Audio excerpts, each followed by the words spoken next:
इस कार्यक्रम के पुण्यार्जक हैं श्री दीपक जैन मुन्ना, श्रीमती ज्योति जैन, दीमापुर ललितपुर, श्री अनुपम जैन अंतु, श्रीमती स्वीटी, हर्ष खुशी, पीहू अनोरा वाला परिवार ललितपुर, श्री केवल Chand Jain, Rajesh Jain, advocate Nirmal Kumar Jain, civil engineer परख जैन, वास्तुविद एवं समस्त मिठिया परिवार कटरा बाजार ललितपुर। दया भावना फाउंडेशन, जिसके नाम में ही छिपा है दया का स्वरूप, जिसके अंतर्गत आचार्य श्री विद्यासागर जी महामुनिराज के मंगल आशीर्वाद एवं मुनिश्री 108 अविचल सागर जी महाराज की पावन प्रेरणा से संचालित हो रहा है भारत का सर्वश्रेष्ठ आचार्य विद्यासागर गौ उपचार अस्पताल एवं भगवान श्री राम पक्षी उपचार अस्पताल। ग्वालियर झांसी हाईवे से 110 kilometre, Jhansi Kanpur highway, Jhansi Tikamgarh highway, Jhansi Shivpuri highway, Jhansi Lalitpur highway पर घायल, जख्मी, बीमार, दुर्घटनाग्रस्त गायों का एवं अन्य पशु पक्षियों का उपचार एवं संरक्षण का कार्य फाउंडेशन द्वारा किया जा रहा है। फाउंडेशन का भारत के प्रत्येक 4 लाइन, 6 लाइन एवं अन्य राष्ट्रीय महामार्गों पर प्रत्येक 150 से 200 किलोमीटर के अंतराल पर आचार्य विद्यासागर गौ उपचार अस्पताल संचालित करने का लक्ष्य है। आप भी दया भावना फाउंडेशन द्वारा किए जा रहे सराहनीय कार्य में आर्थिक सहयोग अवश्य प्रदान करें।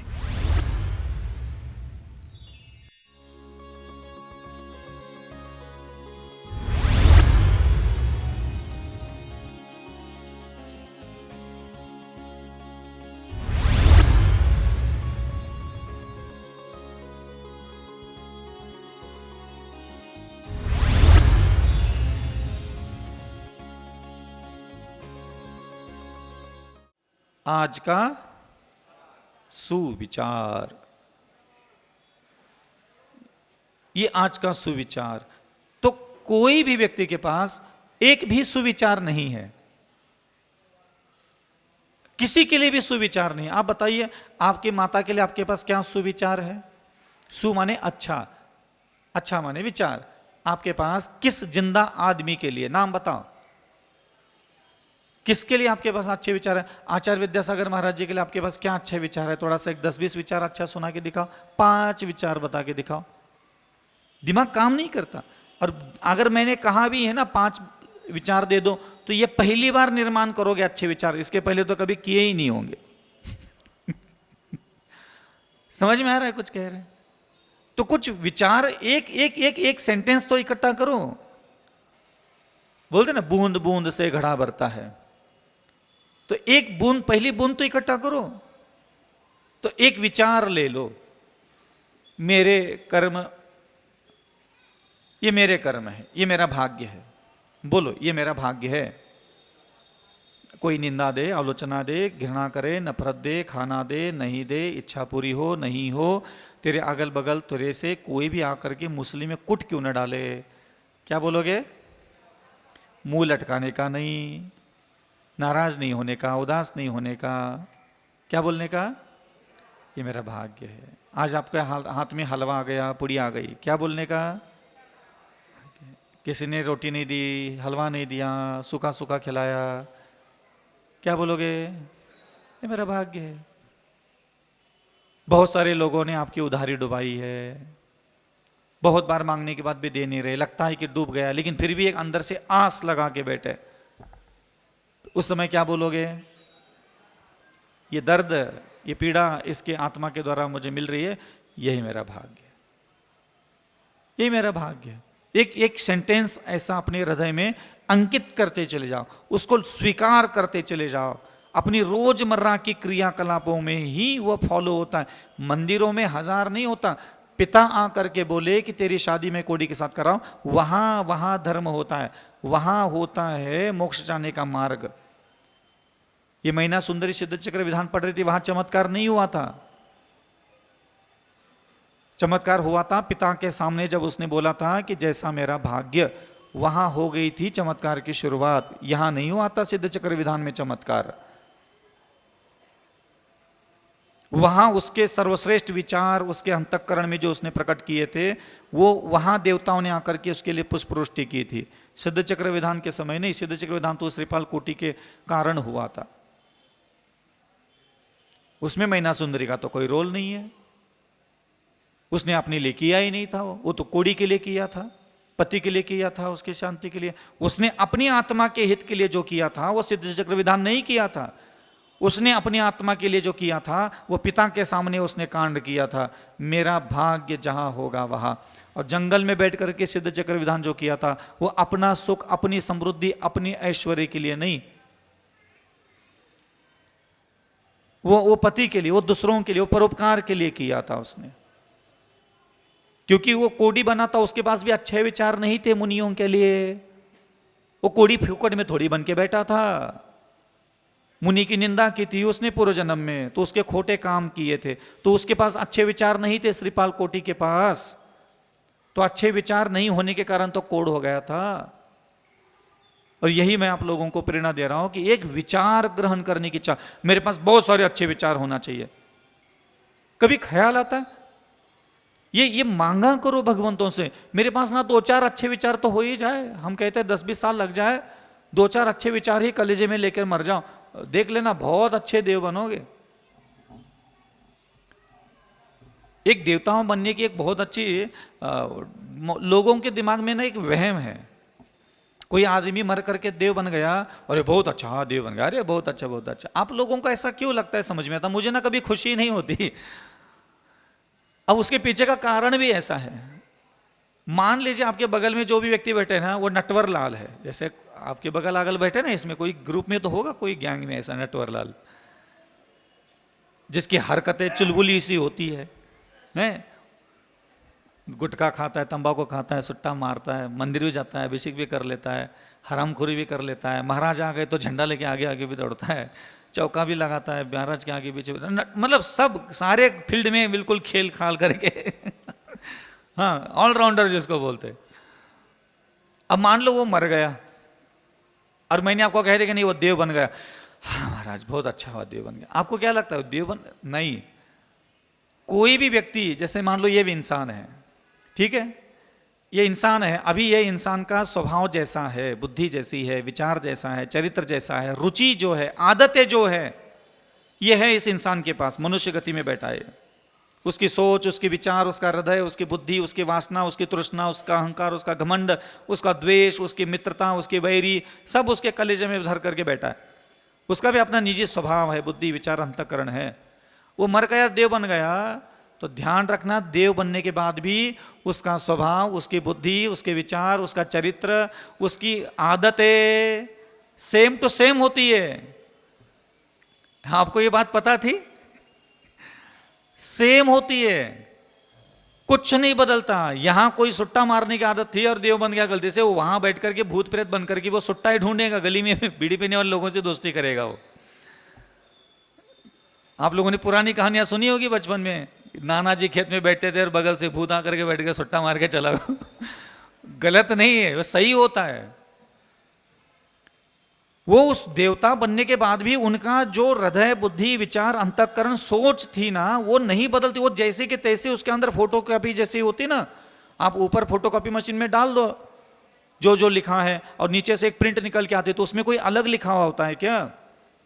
ऐसे ही देवगति में से कोई जैसे फोटोकॉपी के नीचे की प्रिंट मशीन से नीचे से पेपर आता है ना, ऊपर जो लिखा है वो सेम उतर के आ गया, बस कागज ही तो बदल गया, शब्द तो वही के वही है, अक्षर लिखे हुए, चित्र भी वही के वही है। ऐसे देव बनने के बाद भी सेम टू सेम लाला की हरकतें होती है। अब आप सोचोगे कि पुण्य कमा करके देव बनना है, तो ध्यान रखना बहुत घाटे का सौदा। आपको देव ही बनना है ना, तो आप स्वभाव, बुद्धि, विचार, अंतःकरण, सोच के द्वारा सर्वोत्कृष्ट बनो, तब जाकर के सर्वोत्कृष्ट गुण धारण करने के लिए देवता भी बन पाओगे। पुण्य से सर्वश्रेष्ठ देवता नहीं बना जाता। जो बड़े बड़े बड़े देवता होते हैं वो पुण्य से नहीं बनते, वो अपने हृदय की सुंदरता, विचारों की सुंदरता, निजी चरित्र की सुंदरता की वजह से श्रेष्ठ देव बनते। आप सोचो, मिथ्या दृष्टि देव, मनुष्य भी मिथ्या दृष्टि कोई है, समझ में आ रहा है? और शुक्ल लेशा माने सदबुद्धि, सदविचार, सदज्ञान, हृदय की सुंदरता, वाणी की सुंदरता उसके पास इतनी है, वो मर करके 16वें स्वर्ग के भी ऊपर, जहां बड़े बड़े साधु नहीं पहुंच पाते, दिगंबर साधु भी, वहां पहुंच करके वो बैठा है शुक्ल लेशा के साथ। तो शुक्ल लेशा क्या है? पीत पद्म शुक्ल लेशा क्या है? आपके विचारों की पतित अवस्था और श्रेष्ठ अवस्था का नाम ही लेशा है। आपकी रुचि किसमें है, आपका आनंद किसमें मनाते हो, आप चेक करो ना, इन चीजों को चेक करना चाहिए।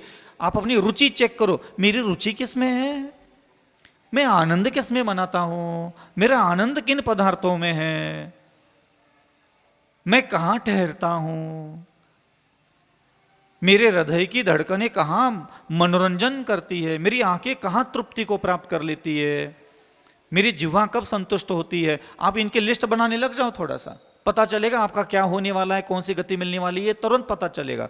आप अपनी रुचि लिखो, रुचि, मेरी रुचि, मेरा आनंद, मेरे मनोरंजन, मेरी खुशियां किसमें है ना, उसकी लिस्ट बनाने लग जाओ।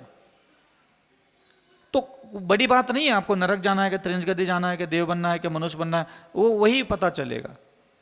ये पुण्य पाप पर निर्धारित नहीं होता कौन व्यक्ति कौन से गति में जाना है।